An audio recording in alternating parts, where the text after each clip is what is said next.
하나, 둘, 셋. 이 고기리 막국수 두 번째 시간이에요. 제가 편하게 이 고기리 막국수 쭉 리뷰하면서 제 경험담도 들려드리고 그렇게 하겠습니다. 전번에 이제 이 앞부분에 대해서 한번 말씀을 드렸는데, 자, 이제 뒷부분, 제가 이렇게 마킹한 부분 중심으로 한번 얘기해 드려 볼게요. 아직 시작하는 이야기 부분이에요. 시작하는 이야기 부분에 어떤 걸 제가 한번 읽어 드리려고 하냐면, 이 부분. 외식업에 종사하는 사람으로서 저 역시 훌륭한 선후배 동료분들이 쓰신 장사나 창업, 마케팅 관련 책을 많이 읽었습니다. 주로 즉각적인 도움을 줄 것 같은 책에 시선이 먼저 갔던 것이 사실입니다. 그런데 이 분야의 책을 읽으면 읽을수록 세상에 그런 비법 같은 것은 없다는 생각이 들었습니다. 그래서 이 책에는 비법이 아니라 온전히 제가 겪은 일들만 담았습니다. 미리 고백하자면 저희는 손님이 줄 서는 식당을 만들기 위해 이런 전략을 세웠어요. 짠! 하고 내놓을 이야기는 이 책 어디에도 없습니다. 오늘의 고기리 막국수는 하루하루 먹고 살기 위해서 시도했던 노력에 손님의 이야기가 더해진 총합일 뿐입니다. 이렇게 얘기했죠. 굉장히 겸손하신 분이고요. 근데 이 말은 시골밥 장사도 맞는 것 같아요. 어디 배우러 가고 전수를 받고 다 해도 비법은 없어요. 평범한 이야기들이 있어요. 근데 그 평범한 이야기들을 어떻게 비범하게 성공의 요소로 바꿔놓았는지 그 노력이 있을 뿐이에요. 노력한 흔적, 열정 이런 게 있거든요. 이걸 배워야 돼요. 가서 느끼는 것들은 사실은 어떤 막 세세한 그런 것들이 아니고 그분들이 그걸 이루기 위한 어떤 그 좌절했던 그 순간에서 이루겠던 치열했던 고민, 우리도 그러니까 각자 업장에서 스스로 찾아야지, 이 업장에서 이렇게 한다고 해서 그걸 그대로 우리 업장으로 갖고 왔다고 해가지고 성공하리라는 보장이 없어요. 지역으로도 틀리고 시기적으로도 틀리고 거기에 맞는 자기만의 그게 있어요. 그걸 찾기 위해서 우리는 이렇게 책을 읽고 노력을 해보는 것 뿐입니다. 경기가 좋을 때는 기본만 지키면 어느 집이나 잘 됩니다. 맛이 제대로 서 있고 합리적인 가격에 서비스까지 갖추었다면 별 문제가 없었습니다. 그런데 위기가 오니까 손님이 달라졌습니다. 위기가 오고 공황이 계속되면 사람들은 경제적으로나 심리적으로나 위축됩니다. 이는 결국 단 하나의 식당, 단 하나의 제품만을 찾는 것으로 이어집니다. 선택의 폭이 좁아지는 것이지요. 이런 상황에서 가게를 운영하는 사장님들은 불안해질 수밖에 없습니다. 게다가 최근에는 포장이나 배달, 가정 간편식의 증가 등으로 시장 상황이 크게 바뀌면서 걱정과 고민은 더욱더 깊어지고 있습니다. 요즘 코로나 시대를 맞아서 핵심적인 얘기죠. 이게 안 좋아지면 안 좋아질수록 하나로 더 몰리는 이런 현상, 그 세계 부가 다 그렇잖아요. 세계 10대 기업, 5대 기업으로 점점 그 부가 이렇게 편중되잖아요. 그렇기 때문에 우리는 그 하나의 품목에 집중해야 된다고 생각해요. 손님의 기호를 생각해서 다양하게 백화점식으로 이러저러한 메뉴를 다 갖춰놓으면 이런 식의 선택을 못 받는 것 같아요. 저희 집은 하나는 아니고 냉면과 갈비탕 두 가지를 붙잡고는 있는데, 그 뭐 용기가 없어서 그 중에 하나로 집중할 수는 없었던 거지만, 적어도 이렇게 한두 가지 사람들 뇌리 속에 그 집은 뭐 하는 그런 게 있어야 이런 불황 때도 살아남는 것 같아요. 이거는 뭐 진리인 것 같아, 진리. 한 가지 집중해서 1등이 되는 수밖에 없는 것 같아요. 요즘에 가상화폐 나오잖아요. 비트코인 하나만 살아남잖아요, 결국은. 끝까지. 예전에 그 광풍 불 때보다 지금은 더 비싸졌더라고요. 참고로 저는 비트코인은 없지만, 그걸 보면서도 역시 비트코인, 삼성전자, 아마존, 애플, 이런 식으로 1등만 살아남는 시대, 나이키, 코카콜라 1등만 살아남는 시대가 되는 것 같습니다. 점점. 인간의 욕심 때문이기도 하지만 그런 방향성은 어쩔 수가 없는 것 같아요. 이분들이 막국수 하나로 그냥 우리나라를 지금 평정하다시피 하려고 하는 것 같아요. 제가 보기에는.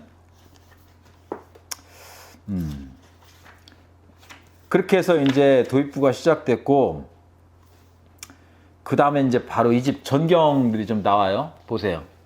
이렇게. 멋지죠, 이 기와집. 정말 국수집, 냉면집 같은 그런 집이죠. 저녁 때 찍은 배경도 멋지고, 내부도 정갈하고 단아하죠. 내부도. 제가 이걸 보면서 한번 말씀드릴 게 있는데, 저도 이런 집을 하고 싶었어요. 제가 지금 이쪽으로 이사 온 지가 한 4년 정도, 5년? 4년 정도 되죠, 지금?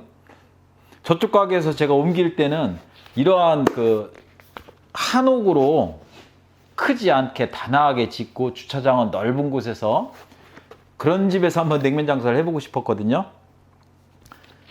근데 뭐 급하게 쫓겨나오는 바람에 할 수 없이 이렇게 부랴부랴 또 빚을 지면서 이쪽 가게로 시골밥 장사를 왔어요.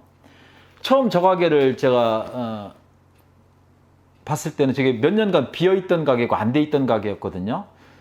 그래서 집주인한테 들어간다고 하니까 집주인이 저한테 자기는 이 가게 한 번도 안 올 거래요. 영원히 그냥 쓰라는 거예요. 그런 식으로 얘기를 하더라고요. 그래서 월세가 120만 원에 들어갔어요. 800평짜리를. 그 800평짜리를 그렇게 싸게 들어갔으면 뭐 나중에 올려달라 해도 할 말 없는 거 아니냐 이렇게 얘기할지 모르지만, 들어가서 제가 거의 한 4억 가까이 투자했어요. 속에 있는 걸 싹 드러내고 새로 인테리어를 짓다시피. 워낙 또 가게가 크다 보니까 100평 면적이고 보다 보니까 뒤에 주방까지 해서 완전히 새로 집을 짓다시피 해서 근 4억을 투자를 했는데, 딱 그 4년 하고 나서 120에서 거의 한 140, 150까지 세가 올랐는데 400만 원을 달라는 거예요, 월세를. 뭐 서울에서 장사하시는 분들이야 뭐 그 별거 아니라고 생각할지 모르지만 괘씸하더라고요. 제 입장에서는. 그렇게 많이 투자를 했는데 식당이 그렇게 남지가 않아요, 많이. 전번에도 제가 다른 영상에서 얘기했지만 뭐 부가가치세, 뭐 종합소득세, 뭐 전기, 수도세, 또 4대 보험, 퇴직금, 재료비, 뭐 또 인건비, 수시로 이렇게 고장 나는 거 고치고 뭐 이렇게 하다 보면은 실질적으로 그렇게 남지가 않아요. 그 투자한 한 4억이라는 걸 뽑기가 쉽지가 않아요. 절대 그게 만만한 게 아니에요. 지금 식당 장사가 매일 뭐 사람들이 보기에 저 집은 도대체 돈을 벌어 다 어디다 쌓느냐 할 정도로 막 미지고 막 터지고 이렇게 와야만이 좀 남는다는 소리가 나오거든요. 근데 갑자기 그렇게 올리니까 괘씸하기도 하고 주인하고 뭐 이렇게 서로 막 험한 말도 하고, 그러다 보니까 급하게 이쪽으로 이렇게 나와서 급하게 또 빚을 지고 이렇게 또 장사를 새로 이제 시작을 하게 됐어요. 제가 그러지 않았으면 아마 조금 더 거기서 한 5년이든 더 있었으면 제가 지금 보여드렸던 이러한 형태로 아마 냉면집을 외곽에다 지어서 나왔을 거예요. 그게 제 로망이었는데, 그렇게 급하게 집주인하고 다투고 그 시간까지 뭐 이렇게 월세 400 안 올려주려면 나가라 뭐 이런 식이 돼버리니까 제가 이쪽으로 나올 수밖에 없었어요.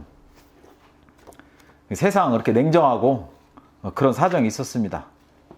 그런데 주위를 돌아보면 오래가는 것의 가치가 점차 퇴색되는 듯합니다. 새 아이템이 뜬다 싶으면 금세 퍼지고 죄다 소비되었다 싶으면 또 다른 것이 그 자리를 차지합니다. 그런데도 많은 사람이 대박을 꿈꾸며 유행을 쫓습니다. 물론 그 길로 가면 안 된다고는 말할 수 없습니다. 하지만 해를 거듭할수록 식당을 한다는 것의 가치는 얼마나 오랫동안 지속할 수 있느냐에 달려있다는 생각이 점점 뚜렷해집니다. 오래가는 생명력을 지닌 식당을 하고 싶습니다. 세상의 이치가 그렇듯 생명력이라는 것은 본질에 다가갈수록 강해지겠지요. 맛이 근본에 이를수록 다른 사람이 마음에 가닿을수록 어떤 큰 위기가 닥쳐도 손님들이 귀한 선택을 받으리라 믿습니다. 수십 년, 수백 년이 지나 언제 들어도 좋은 오래도록 사랑받는 음악처럼요.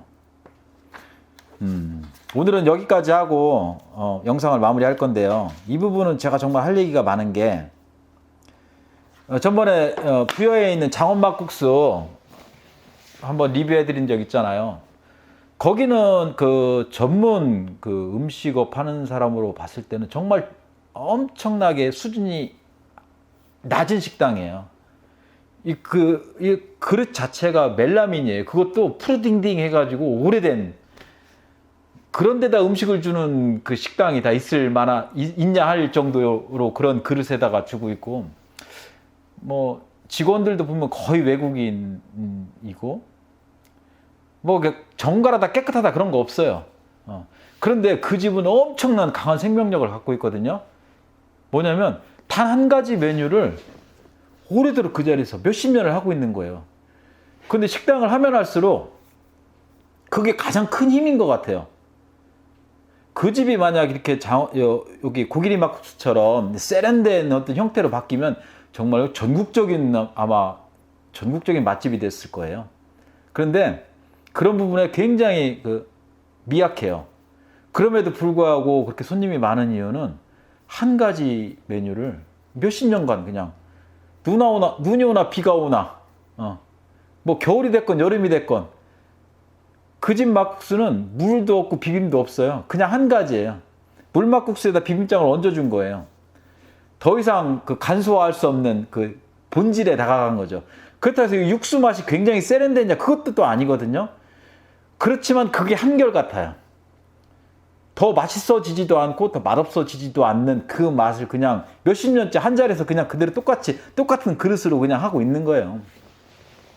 지금 여기서 얘기하는 오래가는 식당이 돼야 되겠다는 거 있잖아요. 공감을 하고 오늘은 그 얘기로 계속 귀결이 되기는 하지만, 정말 우리는 한 가지 메뉴를 붙잡고 한 자리에서 죽으나 사나 그것만 주기장창 해대야 됩니다. 그러면 정말 사랑받는 식당이 될 수 있어요. 오늘 고기리 막국수 얘기는 여기까지만 하고 다음에 또 3편으로 찾아뵙겠습니다. 고맙습니다.